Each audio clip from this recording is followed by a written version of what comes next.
वैसे तो ये सभा कोई आम सभा नहीं, जहां एक तरफ राजस्थान सरकार के विधायक होटल पॉलिटिक्स में थे तो दूसरी ओर राजस्थान सरकार की जनता की समस्याओं के लिए इस तरह की तहसील स्तर पर हर महासभा रखी जाती है, जहां सरपंचों, पार्षदों, पंचायत समिति के मेंबर्स का जमावड़ा लगता है, जो कि जनप्रतिनिधि होने के नाते जनता की समस्या का समाधान करते हैं।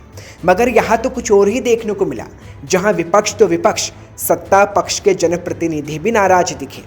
राजस्थान के फतेहपुर में जब पंचायत समिति कार्यालय की मीटिंग हॉल में जब पार्षदों, सरपंचों के लिए आम जनता का दर्द रुकने का नाम नहीं ले रहा था, तो मीटिंग की शुरुआत में राम अवतार रूंथला और इस्माइल खान ने प्रधान पुत्र के मंच पर डाइच पर उपखंड अधिकारी के साथ बैठने पर आपत्ति जताई। मगर जैसे तैसे इस मामले को शांत किया गया, तो वहीं कॉमरेड राम प्रसाद जांगड़ ने जनता की विद्युत विभाग की समस्याओं को लेकर मोर्चा खोल दिया। आएगा सामान, हमारी जिम्मेदारी नहीं है, हमारा पैसा देने की जिम्मेदारी थी उस किसान ने पैसा दे दिया। बिजली बोर्ड के अधिकारी बैठे, कौन जिम्मेदारी लेगा? और फिर जिम्मेदारी नहीं लेना चाहते हैं तो फिर ये नाटक क्यों करते हो? कौन सी समस्या का समाधान हो रहा है, ये बताइए आप बताइए। ये तसल्ली वाली बात है, कोई सुनवाई नहीं है।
विद्युत विभाग के अधिकारियों पर आरोप लगाए कि अधिकारी कहते हैं किसानों के कनेक्शन की हमारी जिम्मेदारी नहीं और विद्युत विभाग को आड़े हाथों लिया। वहीं दूसरी ओर विद्युत विभाग के अधिकारी जवाब देते उससे पहले पीछे बैठे कॉमरेड इस्माइल खान और कॉमरेड हेमेंद्र महला ने भी आम जनता की समस्या को प्रशासन और सरकार के सामने रखा और मोर्चा भी संभाला और सरकार को जमकर कोसा। तो हम ये कहते हैं जो 40-50 के कनेक्शन देना चाहते हैं तो ये 2-3 दिन के अंदर उनके पोल रुकेंगे तो ही कनेक्शन होंगे, वरना 4 महीने कनेक्शन नहीं होंगे। कहाँ से देंगे ये कनेक्शन? ये बात मानो ऐसा लग रहा था जैसे मीटिंग नहीं, महज औपचारिकता पूरी की जा रही हो। हद तो उस वक्त हो गई जब सत्ता पक्ष के कांग्रेस पार्षद प्रतिनिधि विनोद कटारिया नाराज दिखे, तो वहीं कांग्रेस समर्थित पार्षद असगर अली भी नाराज दिखे। हमारे पास लाइट नहीं है। महीने में 21 तारीख को आज तक कोई भी मेरे जोन में कोई भी एक रोड नहीं बनाया इन्होंने। मेरा बता दो मेरे को, आप बता दो, आ जाओ मेरे को बता दो, जो मैंने लिख के दिया है तो बता दो। और मेरा आपको मेरे आप बोल रहे हैं आप टेंडर सब एक घंटे देते, सबको एक पास उसको तो 4-3 नोट देंगे, तो लिख के दे दो कि नहीं करेंगे हम, बस हम और सफर कर लेंगे। बड़ी बात तो ये थी कि पिछली बार जिस मीटिंग में समस्याओं को रखा गया उसका समाधान आज तक नहीं हुआ, चाहे वो मुद्दा फतेहपुर की सफाई व्यवस्था का हो या फिर मुद्दा हो विद्युत कनेक्शन से जुड़े, जिसको लेकर इस्माइल खान ने सवाल भी उठाए। आज पंचायत समिति मीटिंग, जो कि राजस्थान सरकार के आदेशों के अनुसार हर पंचायत कार्यालय पर जन सुनवाई का प्रोग्राम रखा जाता है, उसमें आज जो मीटिंग हुई, उस मीटिंग में हमने सबसे पहले जो पिछली मीटिंग हुई तो उसकी फीडबैक की बात की कि आपने जो पिछली मीटिंग में जो समस्याएं लोगों ने, प्रतिनिधियों ने जो बताई थी, उनमें आपने कितने पे काम किया है। तो उसमें उनके पास कोई जवाब नहीं था।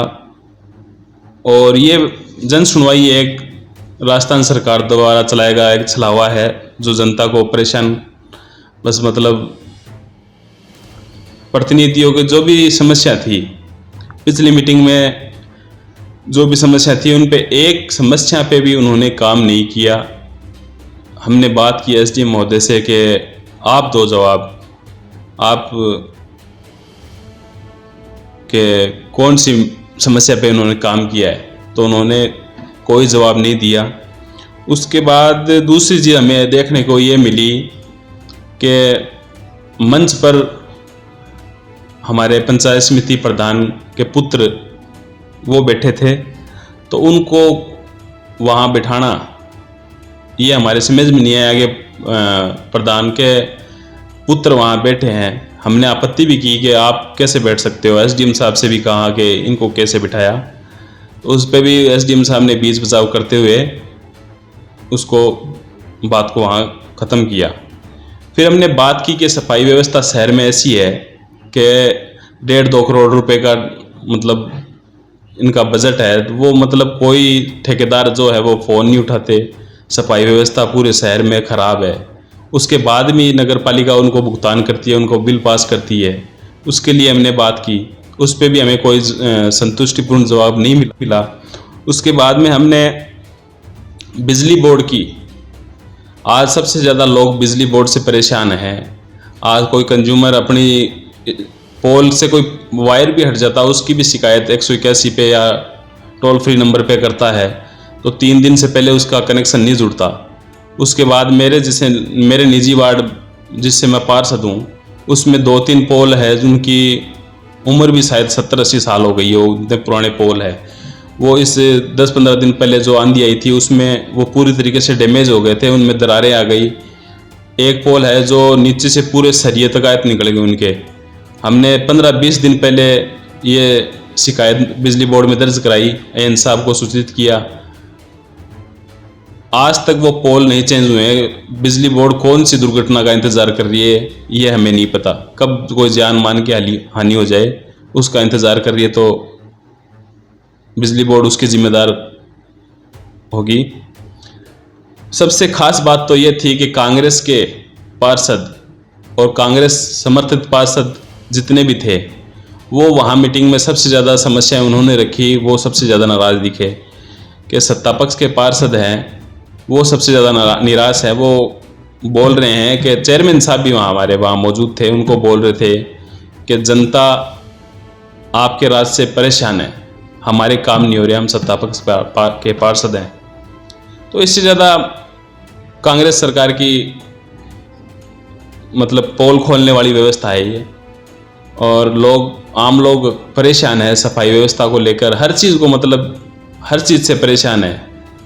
अगर इन समस्याओं का समय रहते समाधान नहीं हुआ तो हमें मजबूरन एक आंदोलन का रूप लेना पड़ेगा, आंदोलन करके हमारी समस्याओं को मनवाने का काम करना पड़ेगा। और साथ ही अगर विद्युत विभाग के बूंद बूंद के कनेक्शन की बात की जाए तो उसमें देखने को ये मिला है कि 150 से 200 डिमांड नोटिस के पैसे किसानों ने जमा करा दिए और 12 महीने पहले करा दिए, उनके कनेक्शन आज तक नहीं हुए। तो ये किसानों के साथ कांग्रेस सरकार बहुत बड़ा छलावा कर रही है। और साथ में ये जो मीटिंगें कर रहे हैं जन सुनवाई की, उसमें जो पिछली जो मीटिंगें हुई हैं उनमें जो समस्या रखी थी लोगों ने, जनप्रतिनिधियों ने, तो उसका निदान अभी तक नहीं हुआ। तो आगे दोबारा मीटिंग रखने का कोई औचित्य नहीं रहता। उस पर आप सुनवाई कर ही नहीं रहे तो दोबारा क्यों कर रहे हो।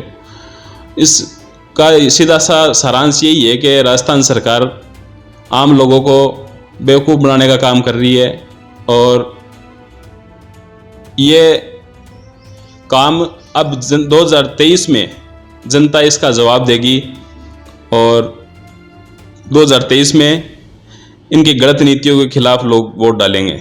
सत्ता पक्ष के कांग्रेस पार्षद प्रतिनिधि विनोद कटारिया सीवरेज सफाई अन्य जनता के समस्याओं को लेकर नाराज किए, तो वहीं कांग्रेस समर्थित पार्षद असगर अली भी सफाई और सीवरेज समस्याओं को लेकर टेंडर गलत तरीके से देने का आरोप लगाते हुए नाराज दिखे।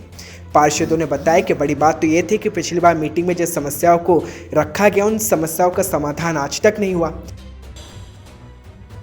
आज हमारे इस फतेहपुर उपखंड में पंचायत समिति सभागार में जन सुनवाई कार्यक्रम था। ये राज्य सरकार द्वारा चलाया गया अभियान है जिसमें जनता की जो समस्याएं हैं, बिजली की, पानी की, सफाई की, खाद्य सुरक्षा की, बीपीएल की, इन सभी समस्याओं के, आम जनता की समस्याओं के निराकरण के लिए ये कार्यक्रम रखा जाता है। पिछली जन सुनवाई कार्यक्रम में हमारे काफ़ी पार्षदों ने, जनप्रतिनिधियों ने यहाँ की जो समस्याएं हैं वो हमारे अधिकारियों के समक्ष, प्रशासन के समक्ष रखी थी। आज जो जन सुनवाई थी उसमें देखने को ये मिला कि जो पिछले बार की जो समस्या थी वो ज्यों की त्यों बनी हुई है। किसी भी समस्या का निराकरण इस जन सुनवाई में नहीं हुआ। प्रोग्राम ये होता है कि पिछली बार की समस्याओं का निराकरण करना पड़ता है, लेकिन ये केवल खानापूर्ति बनकर रह गया। किसी भी जन सुनवाई के द्वारा किसी भी आदमी को, किसी भी आम आदमी को जो राहत मिलनी चाहिए वो नहीं मिली। इम्प्लीमेंट जो होता है वो कहीं पर नहीं हो रहा। केवल संपर्क पोर्टल पे शिकायत दर्ज कर लेते हैं और बिना अगले की शिकायत का निराकरण हुए उसके फ़ोन पर मैसेज आ जाता है कि आपकी समस्या का निराकरण हो गया और आपकी शिकायत निरस्त की जाती है। इस प्रकार से एक ये आम जनता को बरगलाने का और इनको साथ छलावा करने का कार्य हमारे ये राज्य सरकार और उनके ये नुमाइंदे यहाँ पर कर रहे हैं। हमने पिछली जन सुनवाई में फतेहपुर शहर की एक प्रमुख जो सफाई व्यवस्था है उसका मुद्दा उठाया था। शहर के हालात सफाई व्यवस्था में पिछले काफ़ी दिनों से बिगड़े हुए और हमारे विधायक साहब ने और प्रशासनिक के अधिकारियों ने उस समय ये आश्वासन दिया था कि आपकी इस समस्या का निराकरण किया जाएगा। इस शहर में करीब 16-17 वार्ड ऐसी हैं जहाँ पर सफाई कार्य ठेके पर करवाया जाता है, जिसमें प्रतिमाह करीब 7 लाख के करीब उनको पेमेंट नगर पालिका करती है। लेकिन इतने पैसों का भुगतान होने के बावजूद यह शहर गंदगी व कचरे के ढेर इस शहर में जगह जगह लगे हुए हैं। लेकिन देखना होगा कि जब अगली मीटिंग रखी जाएगी तो क्या समस्या हल होंगे या फिर हंगामा होगा, क्योंकि जिस मीटिंग को जनता की समस्या को सुलझाने के लिए रखा जाता है आखिर वो मीटिंग बार बार हंगामे की भेंट क्यों चढ़ जाती है। राजस्थान के फतेहपुर से संवाददाता आबिद खान की रिपोर्ट।